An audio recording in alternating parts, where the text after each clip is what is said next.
Bharatiya Janata party के प्रत्याशी के पक्ष माहौल बनाने की कोशिश की जा रही है, वोट मांगे जा रहे हैं। आप देख सकते हैं बीजेपी प्रत्याशी के साथ मध्य प्रदेश के मुख्यमंत्री डॉक्टर मोहन यादव उपस्थित हैं और जनसैलाब उमड़ा है इस रोड शो में। हजारों की संख्या में लोग इस रोड शो में शामिल हुए हैं। मुख्यमंत्री डॉक्टर मोहन यादव को देखने के लिए, उन्हें सुनने के लिए लोग बेताब नजर आ रहे हैं। तमिलनाडु के रासीपुरम विधानसभा क्षेत्र की तस्वीरें।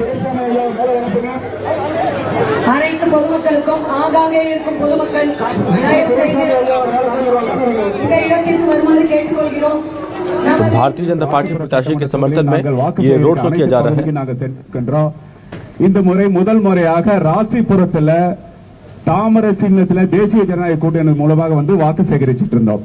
ஒவ்வொரு பகுதி மக்களுக்கிடையே நாங்க போய் வாக்கு சேகரிக்கும் பொழுது அவர்கள் சொல்லுகின்ற குறை எல்லாம் கேட்கும் பொழுது ஒரு அடிப்படை வசதி கூட இந்த 5 வருட கால இந்த திமுக அரசு செய்யவில்லை. உங்களுக்கு துரோகம் இழைத்திருக்கு என்பதை நீங்க புரிந்து கொள்கின்றீர்கள். ஏன்னா கடும் வெயிலையும் தாண்டி இன்னைக்கு நீங்க இவ்வளவு பேர் வந்து எங்களை பார்க்க வந்திருக்கீங்க, நாங்க பேசுறதை கேட்க வந்திருக்கீங்கன்னா நிச்சயமாக ஒரு மாற்றம் தேவை என்ன உங்க மனசுல இருக்கிறது நாங்க தெரிந்து கொண்டிருக்கின்றோம்.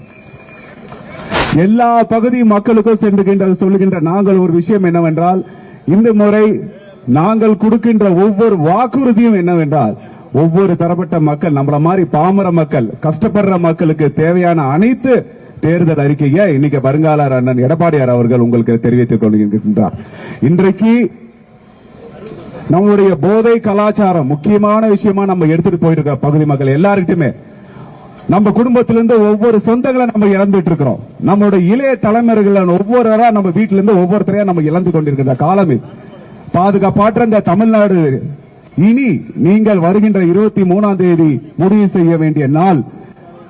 உங்களுக்கு பாதுகாப்பான ஒரு தமிழ்நாடு வேண்டும் என்றால், பாதுகாப்பான ஒரு இளைய தலைமுறை உருவாக வேண்டும் என்றால், மகிழ்ச்சியான ஒரு ராசிபுரம் சட்டமன்ற தொகுதியில் மக்களோட மகிழ்ச்சியாக இருக்க வேண்டும் என்றால், நீங்கள் 23ஆம் தேதி நீங்கள் வாக்களிக்க வேண்டிய சின்னம் தாமரை, தாமரை, தாமரை.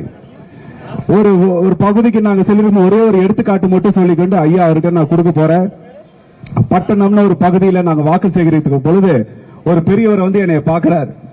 பார்த்துட்டு இருக்கும்போது ஐயா உங்ககிட்ட நான் பேசணும்னு சொன்னேன். சொல்லுங்க ஐயா அப்படிங்கும் போது, என்னோட பையன் பாம்பு கடிச்சு இறந்துட்டான் அப்படின்னு சொல்றாங்க. நான் சொன்னேன் பக்கத்துல ஹாஸ்பிட்டல் இருக்குமே, ஜிஹெச் இருந்திருக்குமே, ஏன் நீங்க கொண்டு போலன்னா, நான் 5 நிமிஷத்துல பாம்பு கடி வச்சதுன்னு எடுத்துட்டு போனேன். அங்க போனா மருந்து இல்ல, ஒரு டாக்டர் இல்ல, நர்ஸ்ன்னு சொல்லும் போது நாம எந்த உலகத்துல வாழ்ந்துட்டு இருக்கோம். இன்னைக்கு 2026 இருக்கும், விஞ்ஞான வளர்ச்சியில் இருக்கிற ஒரு